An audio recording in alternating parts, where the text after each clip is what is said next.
Picture this. You're scrolling through your social media feed and you see her again. That amazing woman you've known for years. She's intelligent, successful, has her life together. But there she is, posting pictures with yet another guy who treats her terribly. A man who cancels dates last minute, disappears for days without explanation, and shows her just enough attention to keep her hooked, but never enough to make her feel secure. Meanwhile, you're sitting there wondering what the hell is wrong with the world. You've watched this pattern repeat itself countless times. Good women, smart women, women who have everything going for them, consistently choosing men who make their lives more difficult, more chaotic, more painful. And you can't understand it because it seems to go against every logical explanation for human behavior. What I'm about to reveal to you will completely shatter your understanding of female psychology and attraction. The uncomfortable truth that 90% of people refuse to acknowledge is that women aren't attracted to men despite their bad behavior. They're attracted to men because of specific psychological triggers that bad behavior often activates. This isn't about being cruel or manipulative. This is about understanding the deep biological and psychological mechanisms that drive female attraction at the most fundamental level. And if you stick with me for the next several minutes, I'm going to show you exactly why good men finish last while bad men seem to effortlessly attract the women they want. But I need to warn you, what you're about to learn will challenge everything society has told you about relationships, attraction, and what women actually respond to. This isn't just dating advice. This is a complete psychological breakdown that will change how you see human behavior forever. Let's start with the most fundamental principle that governs all human attraction. Every single person walking this planet is unconsciously scanning for genetic superiority and survival value in potential partners. This isn't something they consciously decide. It's hardwired into their DNA after millions of years of evolutionary programming. Back in our ancestral environment, women who chose men with superior strength, resources, and dominance were more likely to survive and raise healthy offspring. The women who fell for the nice guy who brought her flowers every day, their genetic line often died out because that nice guy couldn't protect her from rival tribes or provide during harsh winters when resources were scarce. This biological programming is called hypergamy, and it's still active in every woman's subconscious mind today. Even though we live in modern times with safety nets and grocery stores, her brain is still operating on ancient software that was designed for a completely different world. When a woman encounters a man who displays what her subconscious interprets as weakness, neediness, or excessive accommodation, alarm bells start going off in her primitive brain. Not because she consciously wants to reject kindness, but because her evolutionary programming is screaming that this man lacks the strength and resources necessary for survival and reproduction. Here's where it gets really fascinating. Bad men often accidentally trigger the exact psychological responses that signal genetic superiority to a woman's subconscious mind. They're unpredictable, which suggests they have options and aren't desperate. They're emotionally unavailable, which implies they have important things to focus on beyond any single woman. They set boundaries and enforce them, which demonstrates strength and leadership capability. These aren't conscious calculations that women are making. This is happening at a level far below their awareness, in the same part of their brain that controls breathing and heartbeat. Her conscious mind might be telling her that she wants a nice, stable, predictable man. But her subconscious attraction mechanisms are responding to completely different signals. Think about this from a survival perspective. Throughout human history, the men who were too eager to please, too accommodating, too desperate for approval, were usually the ones at the bottom of the social hierarchy. They were the men who couldn't secure resources, couldn't protect their families, and couldn't command respect from other men. On the other hand, the men who were selective about their time and attention, who maintained their independence, who didn't compromise their standards for anyone, were typically the ones with the most options and the highest social status. These were the men who could afford to be choosy because they had something valuable to offer. Women's brains evolved to recognize these patterns instantly. When a man displays behavior that suggests high social status and abundant options, her attraction circuits light up like and scarcity. Those, a Christmas tree. When a man displays behavior that suggests low social status, same circuits shut down completely. But here's the cruel irony that confuses most men. The very behaviors that society tells men will make them attractive to women, being overly nice, constantly available, eager to please, seeking approval, are exactly the behaviors that trigger a woman's psychological rejection mechanisms. Let me give you a concrete example of how this plays out in the real world. I know two different men who illustrate this principle perfectly. The first man is a successful doctor, drives an expensive car, owns a beautiful home, and treats women like absolute queens. He opens doors, pays for expensive dinners, sends good morning texts every day, and makes himself available whenever they need anything. Despite having all the external markers of success and being genuinely kind-hearted, women consistently lose interest in him after a few weeks. He can't understand why, because he's doing everything that dating advice tells him to do. The second man is a bartender who lives in a studio apartment and drives a car that's older than some of his dates. But he has something the doctor lacks. He's completely comfortable with himself. He doesn't chase women's approval. He's friendly and charming, but he's not desperate to impress anyone. He has his own life, his own interests, and his own standards that he won't compromise. Women become obsessed with this guy. They text him constantly, compete for his attention, and bend over backwards to earn his approval. The difference isn't their bank accounts or their physical appearance. The difference is their psychological positioning and how they carry themselves in the world. The doctor's behavior screams desperation and low value despite his external success. He's so grateful for female attention that he'll do anything to keep it. The bartender's behavior communicates abundance and high value despite his modest circumstances. He acts like a man with options because he genuinely doesn't need any particular woman to feel complete. This brings us to one of the most important concepts in understanding female psychology. The principle of investment and effort. Women are naturally attracted to things they have to work for and naturally lose interest in things that come too easily. This isn't conscious manipulation. It's basic human psychology that applies to everything we value in life. We appreciate what requires effort to obtain and take for granted what's freely available. Your time, attention, and emotional investment operate according to the same principle. When you give your attention freely and constantly, it becomes worthless in her mind. When you make her work to earn your attention, it becomes precious and valuable. The man who responds to every text immediately, who's always available for phone calls, who cancels his own plans to accommodate her schedule, is communicating that he has nothing more important going on in his life. But the man who sometimes takes hours to respond, who isn't always available, who has his own priorities and commitments is communicating that his time is valuable and he's selective about how he spends it. This creates what psychologists call intermittent reinforcement, one of the most powerful psychological principles known to science. When rewards come unpredictably, they become psychologically addictive. When rewards are constant and predictable, we quickly adapt and lose interest.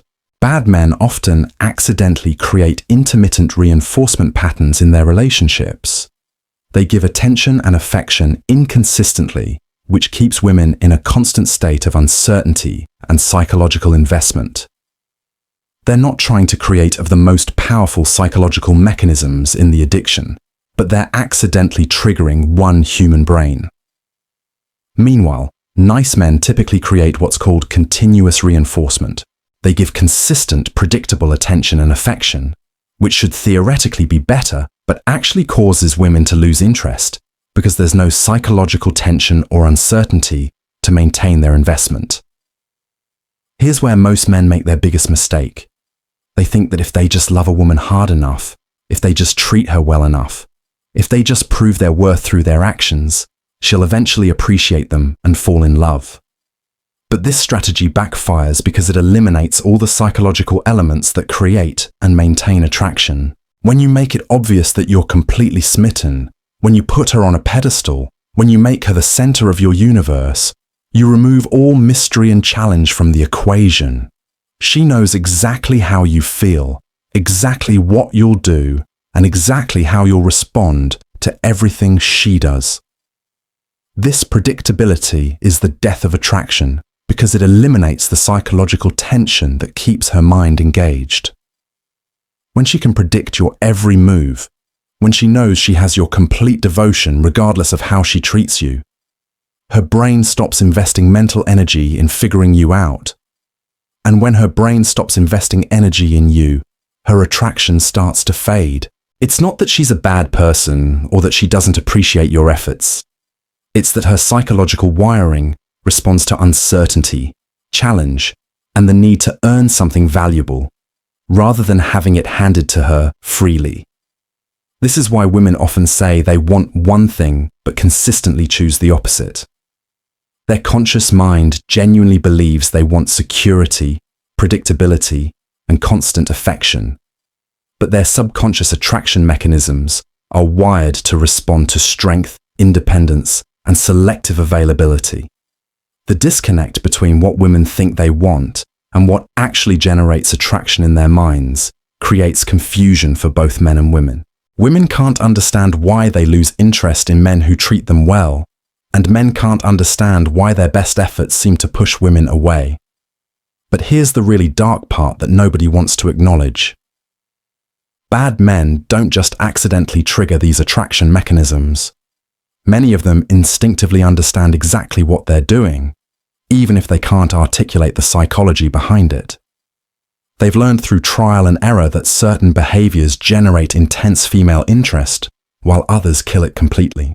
They've discovered that showing up late to dates creates more attraction than arriving early, that being slightly dismissive generates more pursuit than being overly complimentary, that maintaining emotional distance keeps women more invested than emotional availability, that cancelling plans occasionally makes them seem more valuable than being constantly available. This isn't because women enjoy being treated poorly. It's because these behaviors accidentally mirror the psychological patterns that her brain associates with high-value, genetically superior males. The man who can afford to be late, dismissive, distant, and unavailable must have something important going on. He must have options. He must be valuable enough that he doesn't need to work hard to keep her attention. Meanwhile, the man who arrives early, compliments constantly, shares his feelings openly, and never cancels plans is sending the opposite signal. His behavior suggests he has nothing more important to do, no other options, and he has interests desperate to keep because he knows she might be his only chance. Women's brains evolved to be incredibly sophisticated at reading these subtle social and behavioral cues. Within minutes of meeting a man, her subconscious has already categorized him as either high value or low value, based on thousands of microsignals that he's completely unaware he's sending.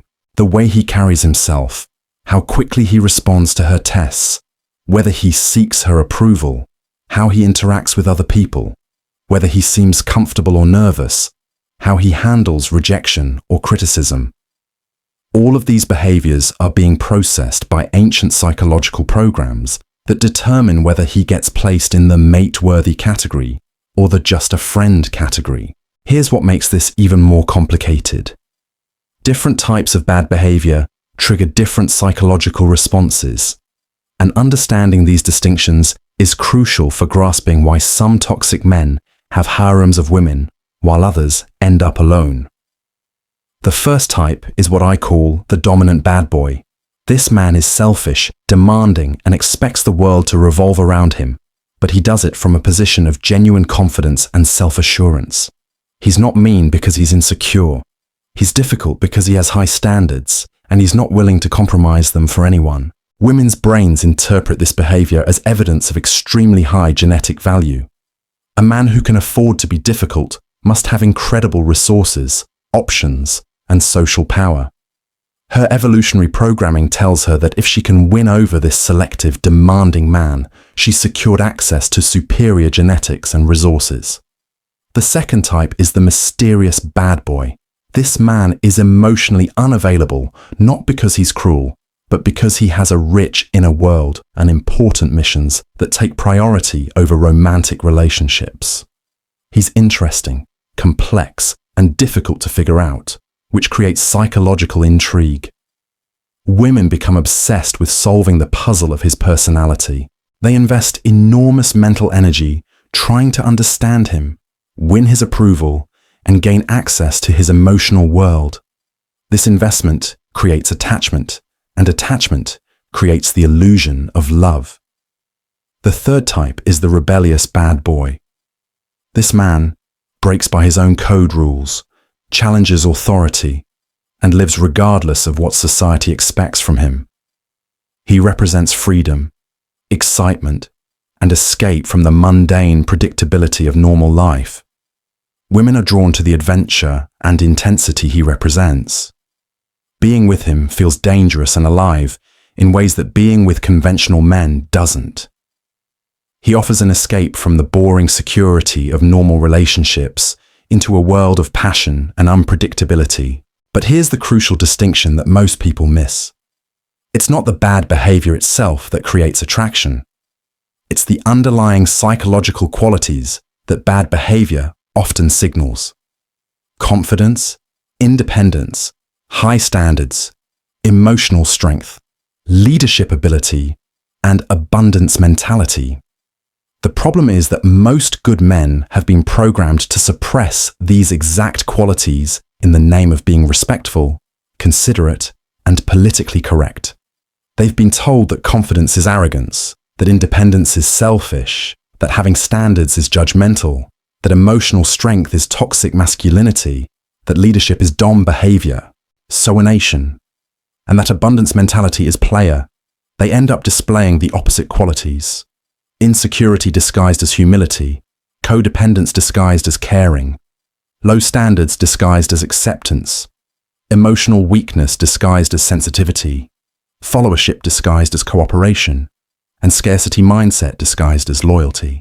These inverted qualities trigger every possible negative response in women's attraction circuitry. Instead of appearing virtuous and desirable, they appear weak and genetically inferior. Instead of generating respect and attraction, they generate pity and disgust. This is why the nice guy finishes last isn't just a bitter saying. It's a biological law based on millions of years of evolutionary programming that can't be overcome by social conditioning or conscious decision-making. Women don't consciously choose to be attracted to men who treat them poorly. Their attraction mechanisms are controlled by subconscious processes that respond to ancient survival and reproduction programs. They can't simply decide to be attracted to different qualities any more than men can decide to be attracted to elderly women instead of young ones. But here's where the psychology gets even more twisted. The more a woman's logical mind tells her she should choose the nice guy, the more her emotional mind rebels against that choice. This creates internal conflict that often results in her choosing the bad boy while feeling guilty about it. She knows she should appreciate the man who treats her well, who's stable and reliable, who would make a good husband and father. But knowing something intellectually and controlled by different parts of the brain, her feeling it emotionally are completely different processes. Rational mind creates a list of reasons why the nice guy is the better choice. He's kind, successful, would never hurt her, shares her values, wants the same things in life. But her emotional mind is screaming that something is missing. There's no excitement, no challenge, no psychological tension that makes her feel alive and engaged. This internal battle between logic and emotion often leads women to sabotage relationships with good men. They pick fights, create drama, test boundaries, and push buttons because their subconscious is desperately trying to get him to display some of the psychological triggers that create genuine attraction. They're hoping he'll finally stand up to them, set boundaries, show some backbone, demonstrate that he has limits and won't tolerate being treated poorly. But most nice guys interpret these tests as signs that they need to be even nicer, even more accommodating, even more understanding. This creates a vicious cycle where she escalates her testing behavior, trying to provoke a masculine response, while he escalates his nice guy behavior, trying to smooth things over. The more she tests, the more he accommodates. The more he accommodates, the less attracted she becomes. The less attracted she becomes, the more she tests. Eventually, this dynamic becomes so toxic that either she leaves to find a man who will provide the psychological stimulation she craves, or he becomes so frustrated and resentful that he either explodes in anger or withdraws completely. Either way, the relationship ends with both people confused and hurt. She can't understand why she couldn't just be happy with a good man who loved her. He can't understand why his love and devotion weren't enough to make her happy. The truth is that love and attraction are two completely different psychological processes. Love is a conscious choice based on compatibility, shared values, and emotional connection. Attraction is an unconscious response based on biological programming and survival instincts. You can love someone without being attracted to them, and you can be attracted to someone without loving them. The most successful relationships occur when both processes are activated simultaneously, but this requires understanding how each system works and what triggers positive responses in both. Most men focus exclusively on generating love while completely ignoring the psychological mechanisms that create and maintain attraction. They think that if they can just make her love them enough, attraction will follow naturally. But attraction doesn't work that way. It operates according to its own rules and responds to its own specific triggers. Understanding why attraction operates independently from love leads us to one of the most disturbing realizations about modern dating culture. Women aren't broken for choosing bad men over good men. They're responding exactly as their biology programmed them to respond. The system itself creates these seemingly irrational choices. But here's where it gets really twisted. Society has created a perfect storm that amplifies these biological tendencies while simultaneously shaming women for following them. We live in an era where women have been told they can have it all, should never settle, and deserve to be pursued by high-value men. Meanwhile, men have been programmed to suppress the very qualities that trigger genuine attraction. This creates a massive mismatch between supply and demand in the dating market. Women are looking for men who display confidence, leadership, and emotional independence.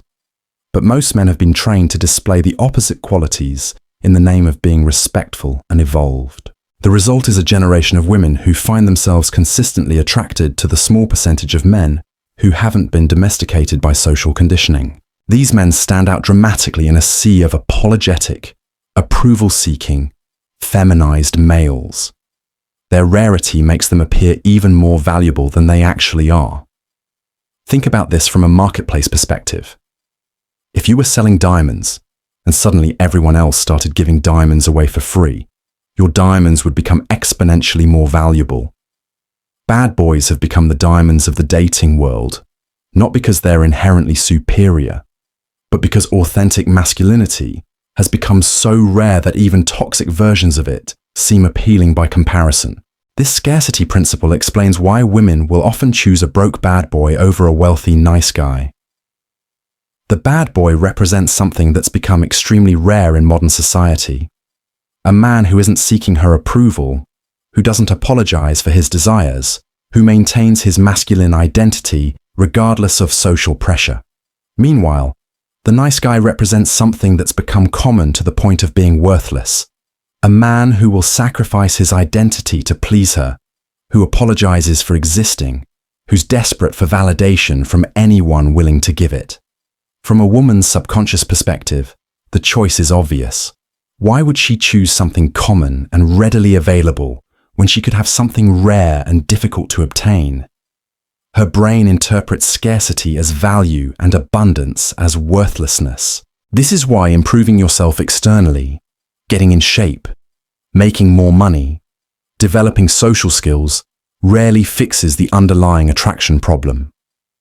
If you're still operating from a mindset of seeking approval and trying to prove your worth, you're still sending the same low-value signals, regardless of your external improvements.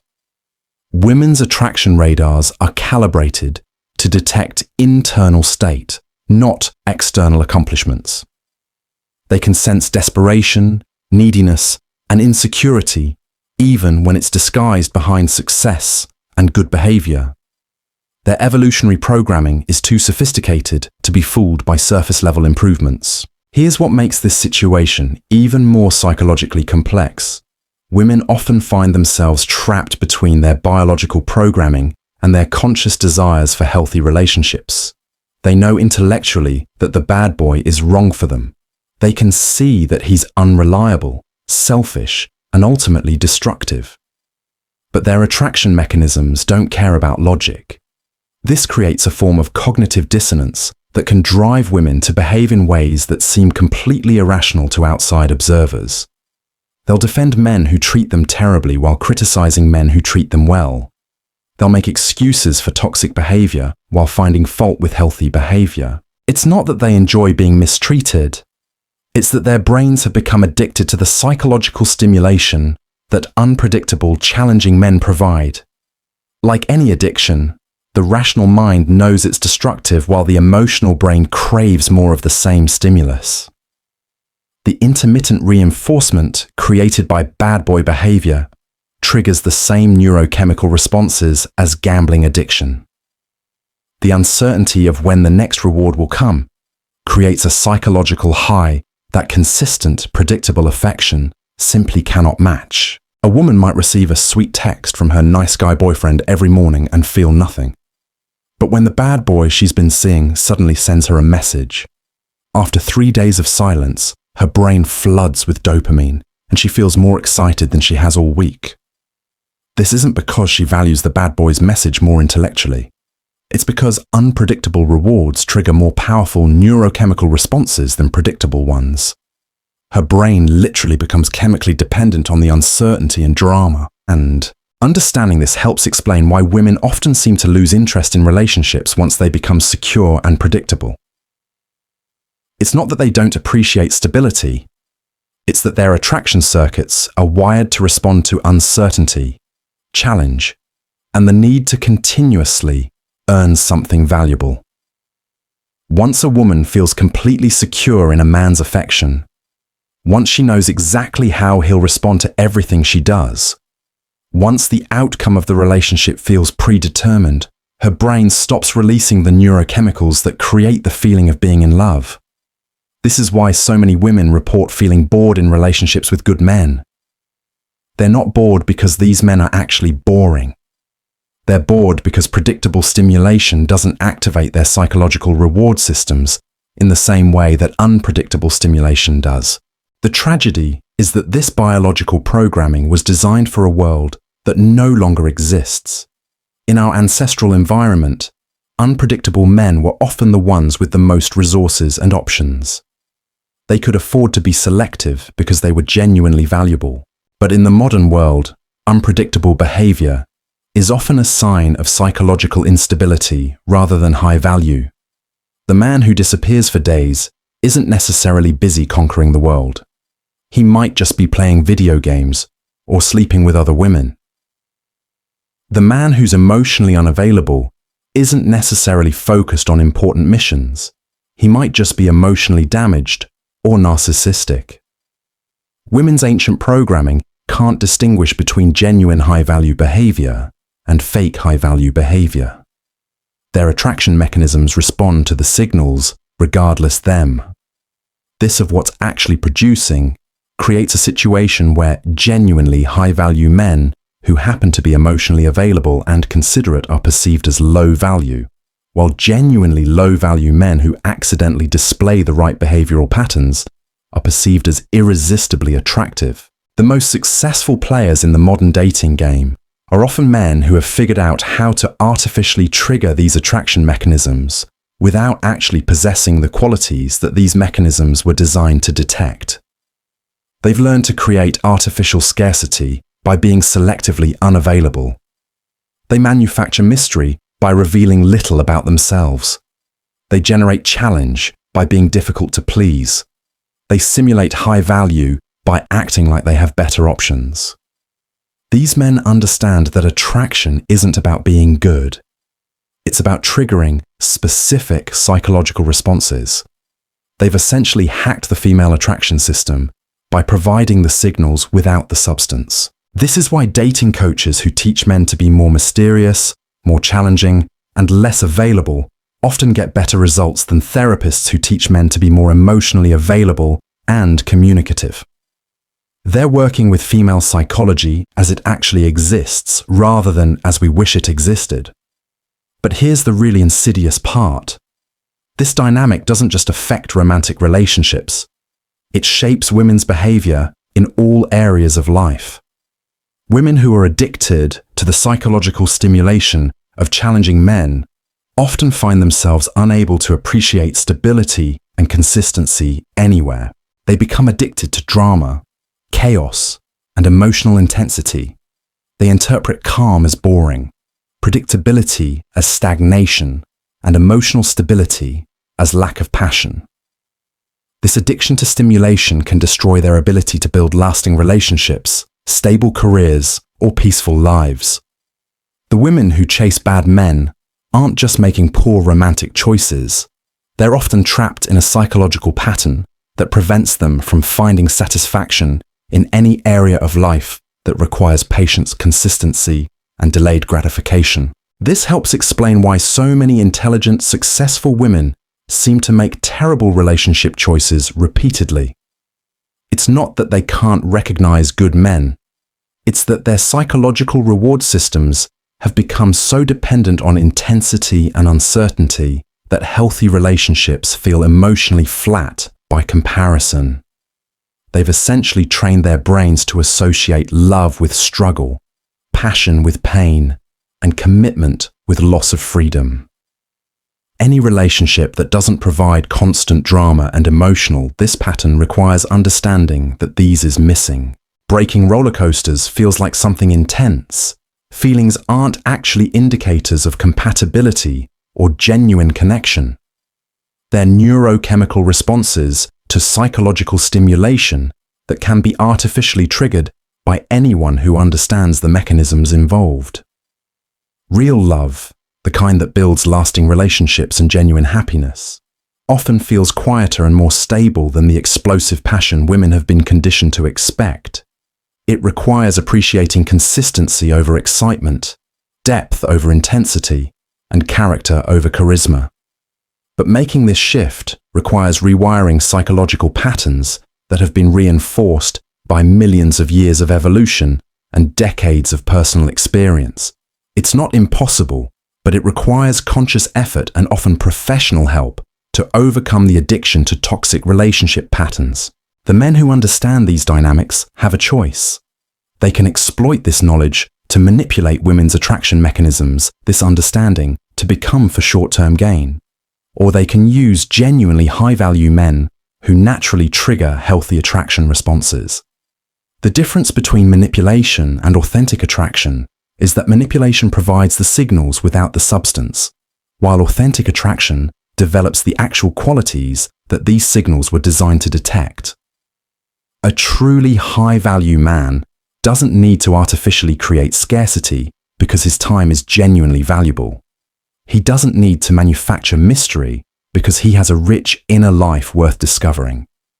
He doesn't need to be artificially challenging because he has genuine standards and boundaries. When you understand the psychology behind why women chase bad men, you realize that the solution isn't to become a bad man yourself. It's to develop the authentic qualities that bad men accidentally display, while maintaining the character and integrity that makes you genuinely valuable as a long-term partner.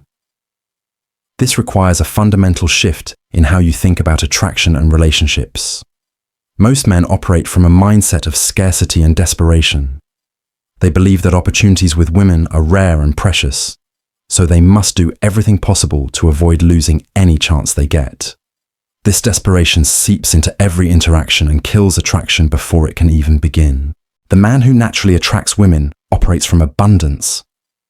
Not because he's necessarily swimming in options, but because he's psychologically complete without needing validation from others. He has purposes, passions, and priorities that matter more to him than any individual woman's opinion of him. This abundance mindset creates what I call natural preselection. Women can sense when a man doesn't need them specifically, which paradoxically makes them want to be chosen by him. It's like being invited to an exclusive party versus being begged to attend a gathering that nobody else wants to join.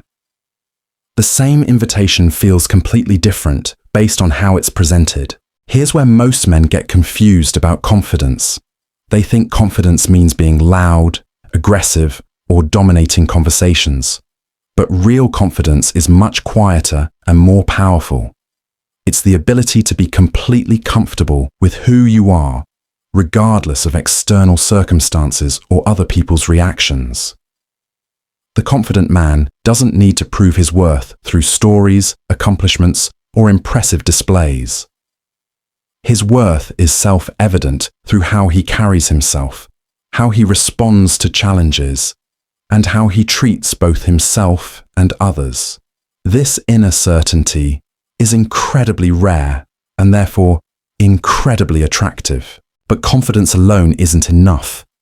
Women are also unconsciously scanning for emotional strength and stability. They need to know that a man can handle pressure, navigate challenges, and remain centered when life gets chaotic. This doesn't mean being emotionless or disconnected. It means being emotionally intelligent and resilient. The emotionally strong man doesn't fall apart when faced with criticism, rejection, or conflict. He processes these experiences, learns from them, and maintains his equilibrium. He can support others without losing himself in their problems. He can love without becoming possessive or needy. This emotional strength manifests in how he handles tests and challenges from women. Every woman will test a man's psychological boundaries to see if he's genuinely solid or just pretending to be confident.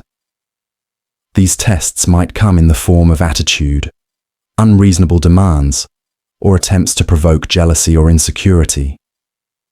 The weak man fails these tests by either becoming defensive and angry, or by immediately trying to appease and apologize. The strong man passes these tests by remaining calm, maintaining his boundaries, and not taking her emotional states personally. He understands that her testing behavior isn't about him. It's about her need to feel secure with a man who won't crumble under pressure. This brings us to one of the most misunderstood aspects of attraction: the role of challenge and pursuit dynamics. Women are naturally drawn to men who present appropriate levels of challenge, not because they enjoy being treated poorly, but because challenge indicates value and stimulates psychological investment. Think about anything you've ever valued in your life. Did it come easily, or did you have to work for it? The things we appreciate most are usually the things that required effort, sacrifice, or persistence to obtain. This same principle applies to romantic relationships. When you make yourself too available, too eager to please, too accommodating, you eliminate the challenge that makes pursuing you psychologically rewarding. You become like a participation trophy, something that's given rather than earned, and therefore something that carries little psychological weight. But creating appropriate challenge doesn't mean being cruel, manipulative, or playing games. It means having standards, boundaries, and a life that doesn't revolve around any single person.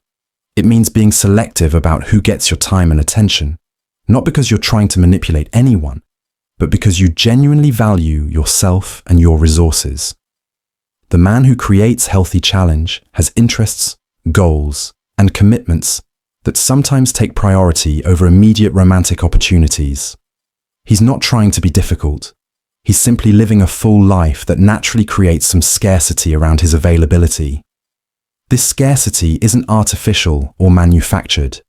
It's the natural result of being a man with purpose, direction, and self-respect. He can't always drop everything to respond to a text immediately because he's engaged in meaningful work. He can't always be available for last-minute plans because he has commitments and responsibilities that matter to him. Women find this natural unavailability incredibly attractive because it suggests that he's valuable enough that other things compete for his attention. It implies that he has options, opportunities, and obligations that extend beyond just romantic pursuits. But here's where many men make a critical error. They think they can fake this kind of natural scarcity through manipulation and game playing. They deliberately wait hours to respond to texts they could answer immediately. They pretend to be busy when they're actually sitting at home doing nothing. They create artificial mystery by being evasive about perfectly normal aspects of their lives. This approach backfires because women are incredibly sophisticated at detecting authenticity versus manipulation. Their evolutionary programming has given them almost supernatural abilities to sense when someone is trying to fool them versus when someone genuinely possesses the qualities they're displaying. The difference between natural confidence and fake confidence, between genuine unavailability and manufactured scarcity, between authentic mystery and artificial game playing is immediately apparent to women, even if they can't consciously articulate what they're sensing.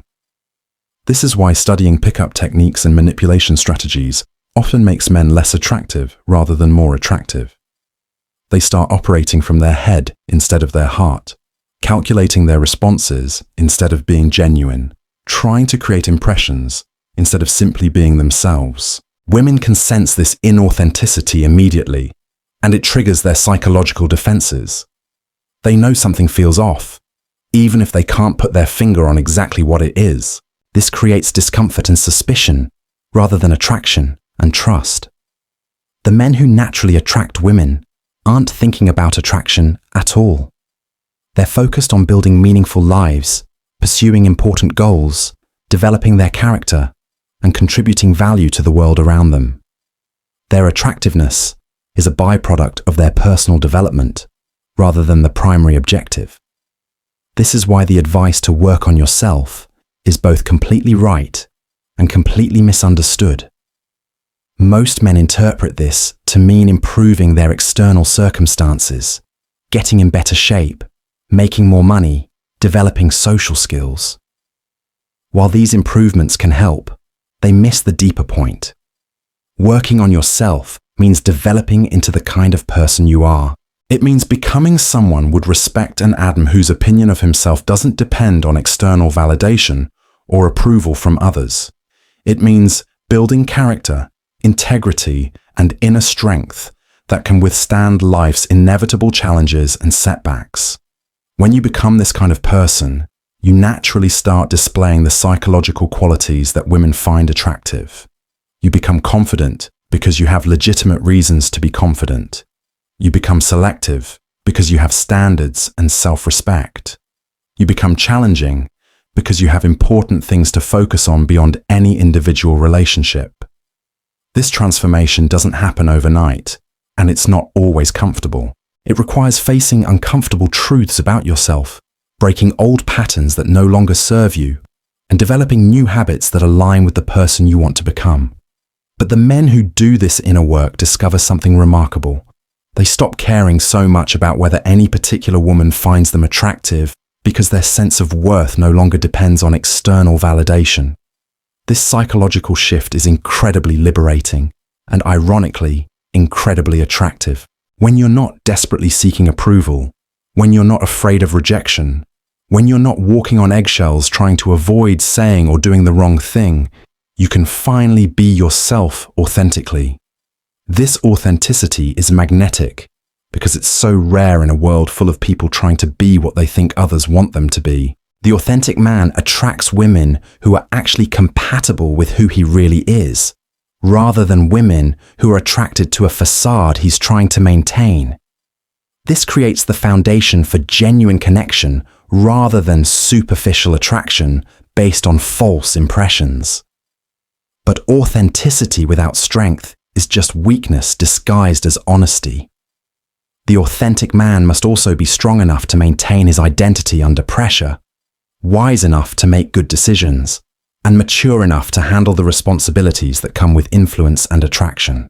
This combination of authenticity and strength is what separates genuinely attractive men from both weak, nice guys and toxic bad boys. The weak, nice guy is authentic, but lacks strength. The toxic bad boy displays strength, but lacks authenticity. The truly attractive man embodies both qualities simultaneously. He's comfortable being himself while also being strong enough to lead, protect, and make difficult decisions when necessary. He's honest about his thoughts and feelings, while also being emotionally resilient enough not to be controlled by those emotions. He's vulnerable and open, while also maintaining boundaries and standards that protect his well-being. This balanced approach to masculinity is what women are actually seeking, even when they find themselves attracted to unbalanced men who display only half of the equation. Their attraction to bad boys is often a desperate attempt to find the strength component that's missing in the nice guys they encounter. When a woman meets a man who embodies both authentic connection and genuine strength, the attraction is deeper and more sustainable than anything created through manipulation or artificial personality displays. This kind of attraction grows stronger over time, rather than fading as the initial excitement wears off. Understanding this helps explain why some relationships get better with time, while others deteriorate. Relationships based on artificial attraction fade, as the reality of who people really are becomes impossible to hide. Relationships based on genuine compatibility and authentic attraction deepen as both people become more comfortable being themselves. The choice facing every man who understands these psychological dynamics is whether to use this knowledge to manipulate temporary attraction or to develop the authentic qualities that create lasting attraction. The first path might provide short-term success, but ultimately leads to empty relationships with people who don't actually know or love the real you. The second path requires more time, effort, and personal development, but it leads to relationships with people who choose you for who you actually are, rather than for the impression you've managed to create. These relationships are more satisfying, more stable, and more likely to contribute to your long-term happiness and growth. The psychology behind why women chase bad men reveals important truths about human nature, evolutionary programming, and the complex interplay between conscious desires and unconscious attraction mechanisms. But understanding these truths is only valuable if it leads to wisdom rather than cynicism, growth rather than manipulation, and authentic connection rather than superficial conquest. The real tragedy is that society has created a generation of men who are afraid to embody the very qualities that would naturally attract the women they desire. They've been programmed to believe that masculine leadership is controlling, that having standards is judgmental, that maintaining boundaries is selfish, and that prioritizing their own mission is narcissistic. This programming runs so deep that most men feel guilty for even wanting respect in their relationships.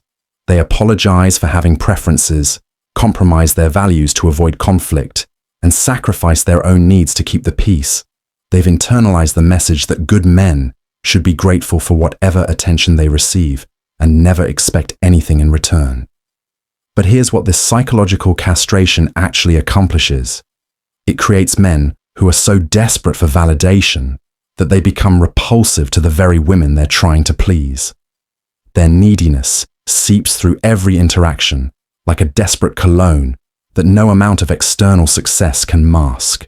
Women can sense this inner desperation within minutes of meeting a man. It's not something they consciously decide to reject. Their biological programming automatically categorizes desperate behavior as genetic weakness, triggering disgust responses that they can't override through rational thought. This is why women often report feeling guilty about losing interest in good men. Their logical mind recognizes that these men would make excellent partners, but their emotional and physical responses are controlled by systems that operate far below conscious awareness. They literally cannot force themselves to feel attraction for men who display psychological weakness, no matter how much they might want to appreciate their positive qualities. The cruel irony is that these same women often end up in relationships with men who possess the masculine qualities they crave, but lack the character and integrity that would make them good long-term partners. They choose strength without wisdom, confidence without compassion, leadership without responsibility. This creates the endless cycle of dysfunction that defines modern dating culture. Women reject good men who lack psychological strength and choose strong men who lack character. Meanwhile, men either remain weak and wonder why they're constantly rejected, or they become toxic in their pursuit of the strength they believe women want. The solution isn't to become a bad man to attract women, nor is it to remain a weak man, hoping they'll eventually appreciate your niceness. The solution is to become the kind of man who naturally embodies the psychological qualities that create genuine attraction, while maintaining the character and integrity that makes lasting relationships possible. This means developing authentic confidence, emotional strength, and the ability to lead your own life with purpose and direction. When you stop seeking validation from others and start building genuine value within yourself, you become the rare man who can inspire both attraction and respect. The choice is yours.